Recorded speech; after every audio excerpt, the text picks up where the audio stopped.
Shortly after my marriage, I had bought a connection in the Paddington district. Old Mr. Farquhar, from whom I purchased it, had at one time an excellent general practice, but his age, and an affliction of the nature of St. Vitus's dance from which he suffered, had very much thinned it. The public not unnaturally goes on the principle that he who would heal others must himself be whole, and looks askance at the curative powers of the man whose own case is beyond the reach of his drugs. Thus, as my predecessor weakened, his practice declined, until when I purchased it from him, it had sunk from 1,200 to little more than 300 a year. I had confidence, however, in my own youth and energy, and was convinced that in a very few years the concern would be as flourishing as ever. For 3 months after taking over the practice, I was kept very closely at work, and saw little of my friend Sherlock Holmes, for I was too busy to visit Baker Street, and he seldom went anywhere himself save upon professional business. I was surprised, therefore, when, one morning in June, as I sat reading the British Medical Journal after breakfast, I heard a ring at the bell, followed by the high, somewhat strident tones of my old companion's voice. My dear Watson, I am very delighted to see you. I trust that Mrs. Watson has entirely recovered from all the little excitements connected with our adventure of the sign of 4. Thank you, we are both very well, said I, shaking him warmly by the hand. And I hope also, he continued, sitting down in a rocking chair, that the cares of medical practice have not entirely obliterated the interest which you used to take in our little deductive problems. On the contrary, it was only last night that I was looking over my old notes and classifying some of our past results. I trust that you don't consider your collection closed. Not all. I should wish nothing better than to have some more of such experiences. Today, for example? Yes, today if you like. And as far off as Birmingham? Certainly, if you wish it. And the practice? I do my neighbor's when he goes. He is always ready to work off the debt. Huh, nothing could be better, said Holmes, leaning back in his chair and looking keenly at me from under his half-closed lids. I perceive that you have been unwell lately. Summer colds are always a little trying. I was confined to the house by a severe chill for 3 days last week. I thought, however, that I had cast off every trace of it. So you have. You look remarkably robust. How then did you know of it? My dear fellow, you know my methods. You deduced it then? Certainly. And from what? From your slippers. I glanced down at the new patent leathers which I was wearing. How on earth? I began, but Holmes answered my question before it was asked. Your slippers are new. You could not have had them more than a few weeks. The soles which you are at this moment presenting to me are slightly scorched. For a moment I thought they might have got wet and been burned in the drying. But near the instep, there is a small circular wafer of paper with the shopman's hieroglyphics upon it. Damp would of course have removed this. You had then been sitting with your feet outstretched to the fire, which a man would hardly do even in so wet a June as this if he were in his full health. Like all Holmes's reasoning, the thing seemed simplicity itself when it was once explained. He read the thought upon my features, and his smile had a tinge of bitterness. I am afraid that I rather give myself away when I explain. Results without causes are much more impressive. You are ready to come to Birmingham, then? Certainly. What is the case? You shall hear it all in the train. My client is outside in a four-wheeler. Can you come at once? In an instant. I scribbled a note to my neighbor, rushed upstairs to explain the matter to my wife, and joined Holmes upon the doorstep. Your neighbor is a doctor, said he, nodding at the brass plate. Yes, he bought a practice as I did. An old established one? Just the same as mine. Both have been ever since the houses were built. Ah, then you got hold of the best of the two. I think I did. But how do you know? By the steps, my boy. Yours are worn 3 inches deeper than his. But this gentleman in the cab is my client, Mr. Hall Pycroft. Allow me to introduce you to him. Whip your horse up, cabby, for we have only just time to catch our train. The man whom I found myself facing was a well-built, fresh-complexioned young fellow, with a frank, honest face and a slight, crisp, yellow mustache. He wore a very shiny top hat and a neat suit of sober black, which made him look what he was, a smart young city man, of the class who have been labeled cockneys, but who give us our crack volunteer regiments, and who turn out more fine athletes and sportsmen than any body of men in these islands. His round, ruddy face was naturally full of cheeriness, but the corners of his mouth seemed to me to be pulled down in a half-comical distress. It was not, however, until we were all in a first-class carriage and well started upon our journey to Birmingham that I was able to learn what the trouble was which had driven him to Sherlock Holmes. We have a clear run here of 70 minutes. I want you, Mr. Hall Pycroft, to tell my friend your very interesting experience exactly as you have told it to me, or with more detail if possible. It will be of use to me to hear the succession of events again. It is a case, Watson, which may prove to have something in it, or may prove to have nothing, but which, at least, presents those unusual and outre features which are as dear to you as they are to me. Now, Mr. Pycroft, I shall not interrupt you again. Our young companion looked at me with a twinkle in his eye. The worst of the story is, said he, that I show myself up as such a confounded fool. Of course it may work out all right, and I don't see that I could have done otherwise. But if I have lost my crib and get nothing in exchange, I shall feel what a soft Johnny I've been. I'm not very good at telling a story, Dr. Watson, but it's like this with me. I used to have a billet at Coxon and Woodhouse of Draper's Gardens, but they were let in early in the spring through the Venezuelan loan, as no doubt you remember, and came a nasty cropper. I had been with them 5 years, and old Coxon gave me a ripping good testimonial when the smash came. But of course we clerks were all turned adrift, the 27 of us. I tried here, tried there, but there were lots of other chaps on the same lay as myself, and it was a perfect frost for a long time. I had been taking £3 a week at Coxon's, and I had saved about 70 of them, but I soon worked my way through that and out at the other end. I was fairly at the end of my tether at last, and could hardly find the stamps to answer the advertisements or the envelopes to stick them to. I had worn out my boots paddling up office stairs, and I seemed just as far from getting a billet as ever. At last I saw a vacancy at Mawson and Williams, the great stockbroking firm in Lombard Street. I dare say EC is not much in your line, but I can tell you that this is about the richest house in London. The advertisement was to be answered by letter only. I sent in my testimonial and application, but without the least hope of getting it. Back came an answer by return, saying that if I would appear next Monday, I might take over my new duties at once, provided that my appearance was satisfactory. No one knows how these things are worked. Some people say that the manager just plunges his hand into the heap and takes the first that comes. Anyhow, it was my innings that time, and I don't ever wish to feel better pleased. The screw was £1 a week rise, and the duties just about the same as at Coxon's. And now I come to the queer part of the business. I was in diggings out Hampstead Way, 17, Potter's Terrace. Well, I was sitting doing a smoke that very evening after I had been promised the appointment, when up came my landlady with a card which had Arthur Pinner, financial agent, printed upon it. I had never heard the name before and could not imagine what he wanted with me. But, of course, I asked her to show him up. And he walked, a middle-sized, dark-haired, dark-eyed, black-bearded man, with a touch of the sheeny about his nose. He had a brisk kind of way with him and spoke sharply, like a man who knew the value of time. Mr. Hall Pycroft, I believe? Yes, sir, I answered, pushing a chair towards him. Lately engaged at Coxon and Woodhouse's? Yes, sir. And now on the staff of Mawson's?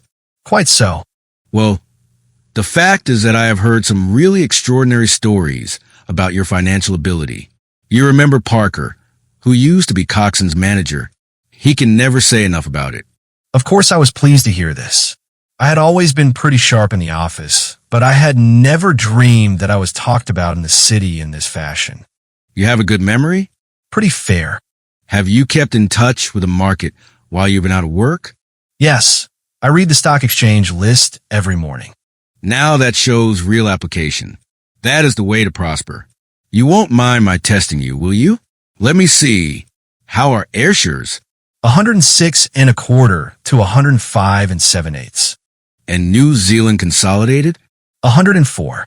And British Broken Hills? 7 to 7 6. Wonderful. This quite fits in with all that I had heard. My boy, you are very much too good to be a clerk at Mawson's. This outburst rather astonished me, as you can think. Well, said I Other people don't think quite so much of me as you seem to do, Mr. Pinner. I had a hard enough fight to get this berth, and I'm very glad to have it. You should soar above it. You are not in your true sphere. Now, I'll tell you how it stands with me. What I have to offer is little enough when measured by your ability. But when compared with Mawson's, it's light to dark. Let me see. When do you go to Mawson's? On Monday. I think I would risk a little sporting flutter that you don't go there at all. Not go to Mawson's? No, sir. By that day, you will be the business manager of the Franco-Midland Hardware Company Limited, with 134 branches in the towns and villages of France, not counting one in Brussels and one in San Remo. This took my breath away. I never heard of it, said I. Very likely not. It has been kept very quiet, for the capital is all privately subscribed, and it's too good a thing to let the public into.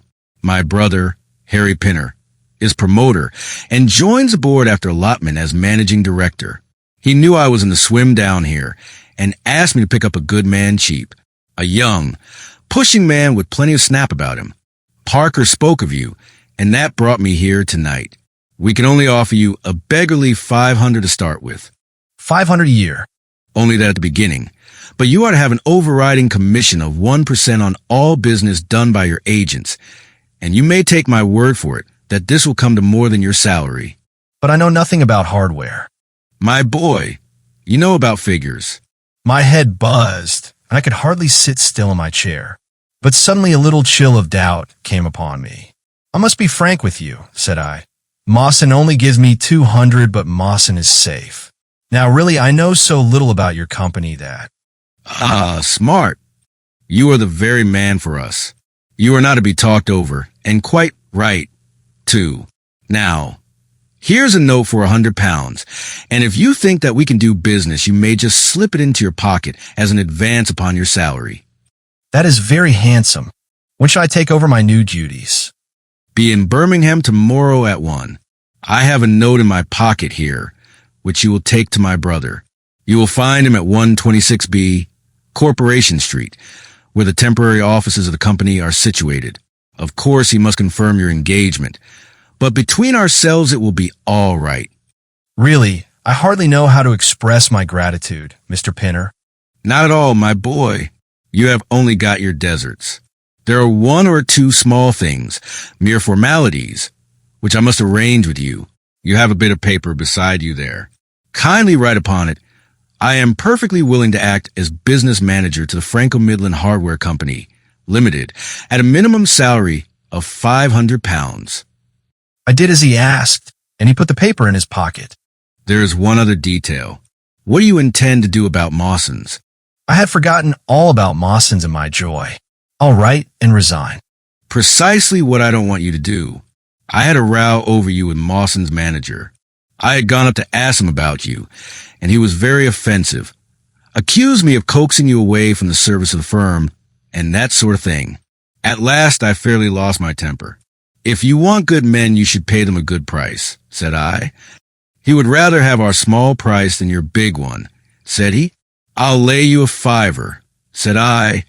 That when is my offer, you'll never so much as hear from him again. Done, said he. We picked him out of the gutter, and he won't leave us so easily. Those were his very words. The impudent scoundrel! I cried. I've never so much as seen him in my life. Why should I consider him in any way? I shall certainly not write if you would rather I didn't. Good. That's a promise. Well, I'm delighted to have got so good a man for my brother. Here's your advance of £100, and here's a letter. Make a note of the address, 126B, Corporation Street. And remember that 1 o'clock tomorrow is your appointment. Good night, and may you have all the fortune that you deserve. That's just about all that passed between us, as near as I can remember. You can imagine, Dr. Watson, how pleased I was at such an extraordinary bit of good fortune. I sat up half the night hugging myself over it, and next day I was off to Birmingham in a train that would take me in plenty time for my appointment. I took my things to a hotel in New Street, and then I made my way to the address which had been given me. It was a quarter of an hour before my time, but I thought that would make no difference. 126B was a passage between two large shops, which led to a winding stone stair from which there were many flats, led as offices to companies or professional men. The names of the occupants were painted at the bottom on the wall, but there was no such name as the Franco Midland Hardware Company, Limited. I stood for a few minutes with my heart in my boots, wondering whether the whole thing was an elaborate hoax or not, when up came a man and addressed me. He was very like the chap I'd seen the night before, the same figure and voice, but he was clean-shaven and his hair was lighter. Are you Mr. Hall Pycroft? Yes. I was expecting you, but you are a trifle before your time. I had a note from my brother this morning in which he sang your praises very loudly. I was just looking for the offices when you came. We have not got our name up yet, for we only secured these temporary premises last week. Come up with me, and we will talk the matter over. I followed him to the top of a very lofty stair, and there, right under the slates, were a couple of empty, dusty little rooms, uncarpeted and uncurtained, into which he led me. I had thought of a great office with shining tables and rows of clerks, such as I was used to, and I dare say I stared rather straight at the 2 deal chairs and 1 little table, which, with a ledger and a wastepaper basket, made up the whole furniture. Don't be disheartened, Mr. Pycroft, said my new acquaintance, seeing the length of my face. Rome was not built in a day, and we have lots of money at our backs, though we don't cut much dash yet in offices. Pray sit down and let me have your letter. I gave it to him, and he read it over very carefully. You seem to have made a vast impression upon my brother Arthur, and I know that he is a pretty shrewd judge. He swears by London, you know, and I by Birmingham. But this time I shall follow his advice. Pray consider yourself definitely engaged. Well, my duties. You will eventually manage the great depot in Paris, which will pour a flood of English crockery into the shops of 134 agents in France. The purchase will be completed in a week, and meanwhile you will remain in Birmingham and make yourself useful. How? For answer, he took a big red book out of a drawer. This is a directory of Paris, with the trades after the names of the people. I want you to take it home with you and to mark off all the hardware sellers with their addresses. It would be of the greatest use to me to have them. Surely they're classified lists? Not reliable ones. Their system is different from ours. Stick at it, and let me have the list by Monday at 12. Good day, Mr. Pycroft. If you continue to show zeal and intelligence, you will find the company a good master. I went back to the hotel with a big book under my arm, and with very conflicting feelings in my breast. On the one hand, I was definitely engaged and had £100 in my pocket. On the other, the look of the offices, the absence of name on the wall, and other of the points which would strike a businessman had left a bad impression as to the position of my employers.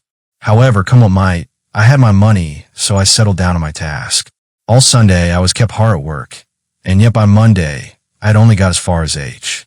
I went round to my employer, found him in the same dismantled kind of room, and was told to keep at it until Wednesday, and then come again. On Wednesday, it was still unfinished, so I hammered away until Friday. That is, yesterday. Then I brought it round to Mr. Harry Pinner. Thank you very much. I fear that I underrated the difficulty of the task. This list will be a very material assistance to me. It took some time. And now, I want you to make a list of the furniture shops, for they all sell crockery. Very good. And you can come up tomorrow evening at 7 and let me know how you're getting on. Don't overwork yourself. A couple of hours at Day's Music Hall in the evening would do you no harm after your labors. He laughed as he spoke, and I saw with a thrill that his second tooth upon the left-hand side had been very badly stuffed with gold. You may well look surprised, Dr. Watson, but it is this way. When I was speaking to the other chap in London, at the time that he laughed at my not going to Mawson's, I happened to notice that his tooth was stuffed in this very identical fashion. The glint of the gold in each case caught my eye, you see. When I put that with the voice and figure being the same, and only those things altered which might be changed by a razor or a wig, I could not doubt that it was the same man. Of course you expect 2 brothers to be alike, but not that they should have the same tooth stuffed in the same way. He bowed me out, and I found myself in the street, hardly knowing whether I was on my head or my heels. Back I went to my hotel, put my head in a basin of cold water, and tried to think it out. Why had he sent me from London to Birmingham? Why had he got there before me? And why had he written a letter from himself to himself? It was altogether too much for me, and I could make no sense of it. And then suddenly it struck me that what was dark to me might be very light to Mr. Sherlock Holmes. I had just time to get up to town by the night train to see him this morning, and to bring you both back with me to Birmingham. There was a pause after the stockbroker's clerk had concluded his surprising experience. Then Sherlock Holmes cocked his eye at me, leaning back on the cushions with a pleased and yet critical face, like a connoisseur who has just taken his first sip of a Comet vintage. "Rather fine, Watson, is it not?" said he. "There are points in it which please me. I think that you will agree with me that an interview with Mr. Arthur Harry Pinner in the temporary offices of the Franca Midland Hardware Company Limited would be a rather interesting experience for both of us." I asked, "But how can we do it?" Hall Pycroft said, "Easily enough. You are two friends of mine who are in one billet, and what could be more natural than that I should bring you both round to the managing director?" Quite so, of course. I should like to have a look at the gentleman, and see if I can make anything of his little game. What qualities have you, my friend, which would make your services so valuable?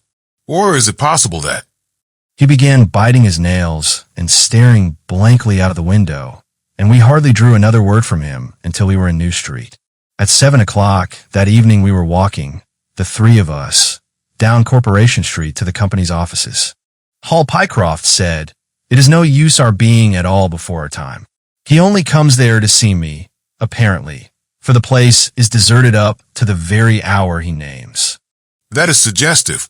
Hall Pycroft cried, "By Jove, I told you so. That's he walking ahead of us there."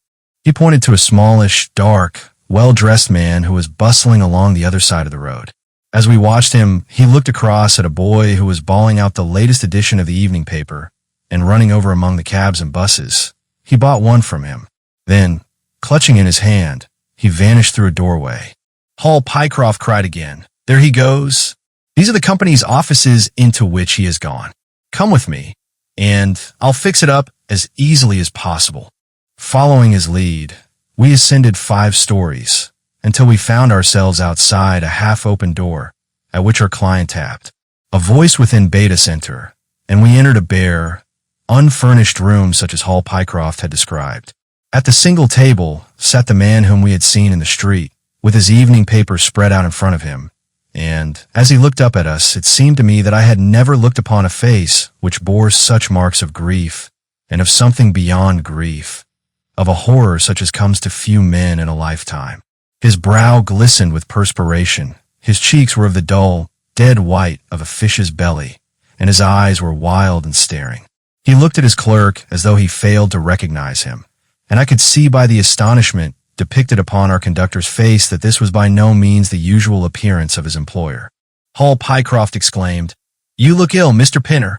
"Yes, I am not very well," answered the other, making obvious efforts to pull himself together and licking his dry lips before he spoke. "Who are these gentlemen whom you have brought with you?" Hall Pycroft said, "One is Mr. Harris of Bermondsey, and the other is Mr. Price of this town. They are friends of mine and gentlemen of experience, but they have been out of a place for some little time, and they hoped that perhaps you might find an opening for them in the company's employment." "Very possibly. Yes, I have no doubt that we shall be able to do something for you. What is your particular line, Mr. Harris?" I am an accountant. "Ah, yes. We shall want something of the sort. And you, Mr. Price?" "A clerk." "I have every hope that the company may accommodate you. I will let you know about it as soon as we come to any conclusion. And now I beg that you will go. For God's sake, leave me to myself."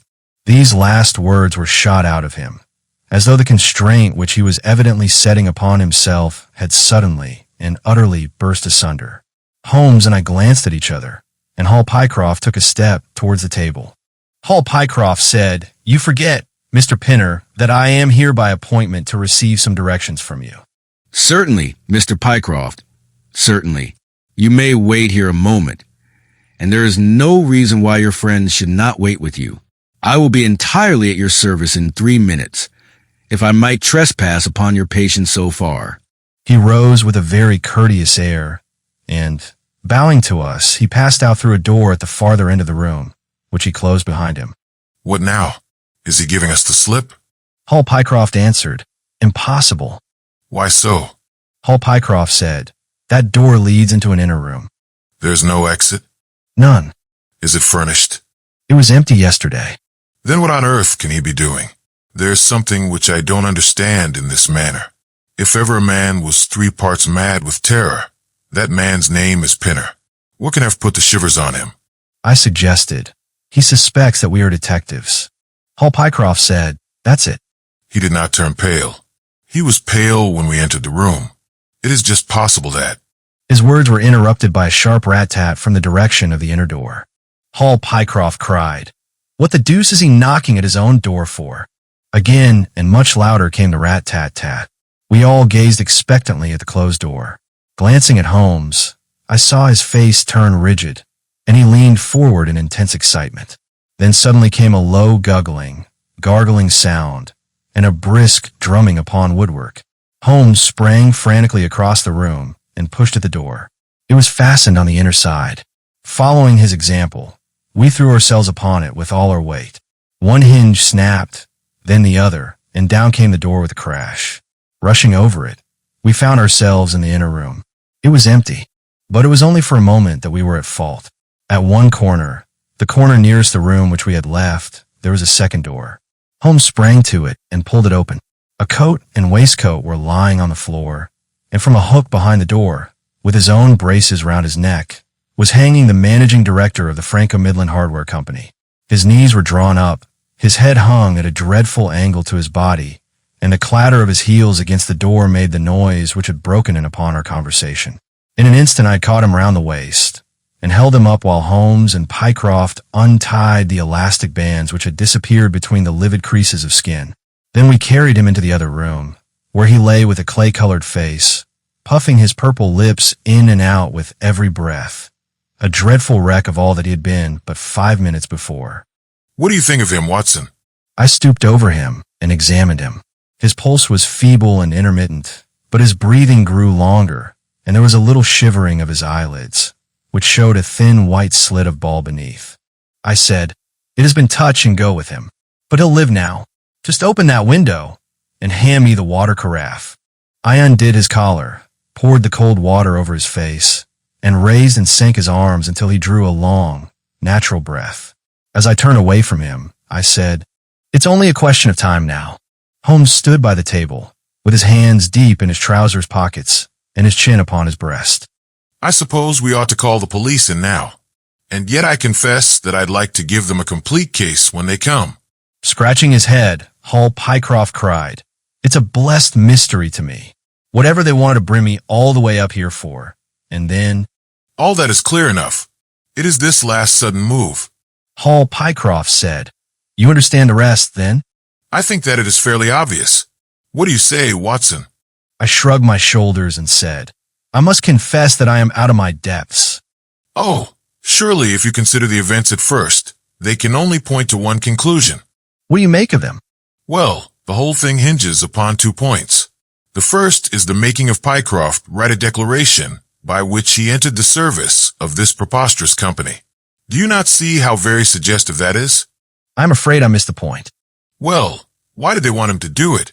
Not as a business matter, for these arrangements are usually verbal, and there was no earthly business reason why this should be an exception. Don't you see, my young friend, that they were very anxious to obtain a specimen of your handwriting, and had no other way of doing it? And why? Quite so. Why? When we answer that we have made some progress with our little problem, why? There can be only one adequate reason. Someone wanted to learn to imitate your writing, and had to procure a specimen of it first. And now if we pass on to the second point, we find that each throws light upon the other. That point is the request made by Pinner that you should not resign your place, but should leave the manager of this important business in the full expectation that a Mr. Hall Pycroft, whom he had never seen, was about to enter the office upon the Monday morning. Hall Pycroft cried, "My God, what a blind beetle I have been." Now you see the point about the handwriting. Suppose that someone turned up in your place who wrote a completely different hand from that in which you had applied for the vacancy.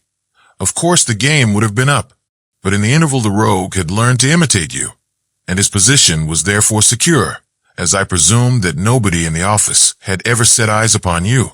Hall Pycroft said, "Not a soul." Very good.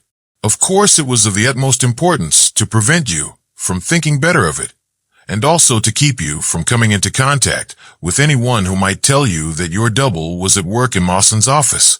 Therefore they gave you a handsome advance on your salary, and ran you off to the Midlands, where they gave you enough work to do to prevent your going to London, where you might have burst their little game up. That is all plain enough.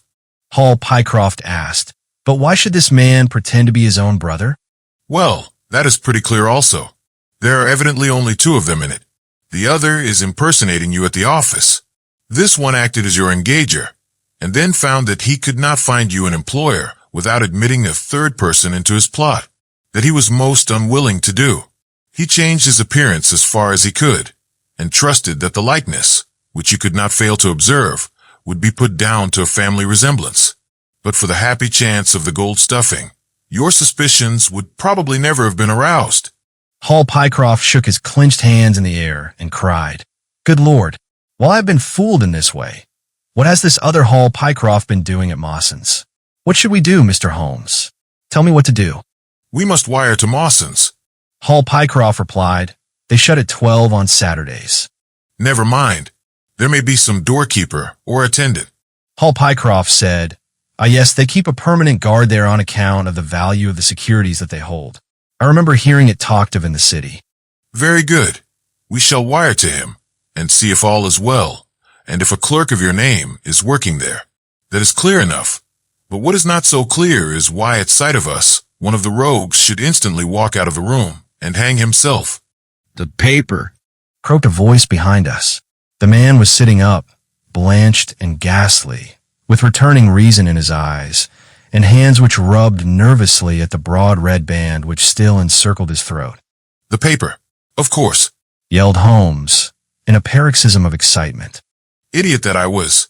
I thought so much of our visit that the paper never entered my head for an instant. To be sure, the secret must be there.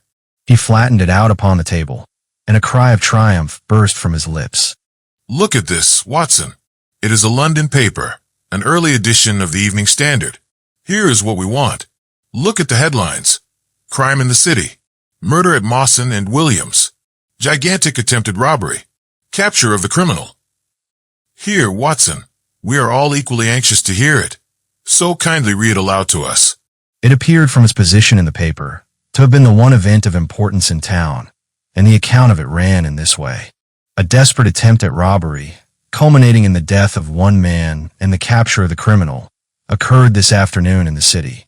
For some time back, Mawson and Williams, the famous financial house, have been the guardians of securities which amount in the aggregate to a sum of considerably over £1,000,000. So conscious was the manager of the responsibility, which devolved upon him in consequence of the great interest at stake, that safes of the very latest construction have been employed, and an armed watchman has been left day and night in the building. It appears that last week a new clerk named Hall Pycroft was engaged by the firm. This person appears to have been none other than Beddington, the famous forger and cracksman, who, with his brother, had only recently emerged from a 5-year spell of penal servitude. By some means, which are not yet clear, he succeeded in winning, under a false name, this official position in the office, which he utilized in order to obtain molding of various locks and a thorough knowledge of the position of the strong room and the safes. It is customary at Mawson's for the clerks to leave at midday on Saturday. Sergeant Tuzin, of the city police, was somewhat surprised, therefore, to see a gentleman with a carpet bag come down the steps at 20 minutes past 1. His suspicions being aroused, the sergeant followed the man, and with the aid of Constable Pollock succeeded, after a most desperate resistance, in arresting him. It was at once clear that a daring and gigantic robbery had been committed. Nearly £100,000 worth of American railway bonds, with a large amount of scrip and other mines and companies, was discovered in the bag. On examining the premises, the body of the unfortunate watchman was found doubled up and thrust into the largest of the safes, where it would not have been discovered until Monday morning had it not been for the prompt action of Sergeant Tuzin. The man's skull had been shattered by a blow from a poker, delivered from behind. There could be no doubt that Beddington had obtained entrance by pretending that he had left something behind him, and having murdered the watchman, rapidly rifled the large safe, and then made off with his booty. His brother, who usually works with him, has not appeared in this job as far as can at present be ascertained, although the police are making energetic inquiries as to his whereabouts. Well, we may save the police some little trouble in that direction, Said Holmes, glancing at the haggard figure huddled up by the window. Human nature is a strange mixture, Watson. You see that even a villain and murderer can inspire such affection that his brother turns to suicide when he learns that his neck is forfeited. However, we have no choice as to our action. The doctor and I will remain on guard, Mr. Pycroft, if you will have the kindness to step out for the police.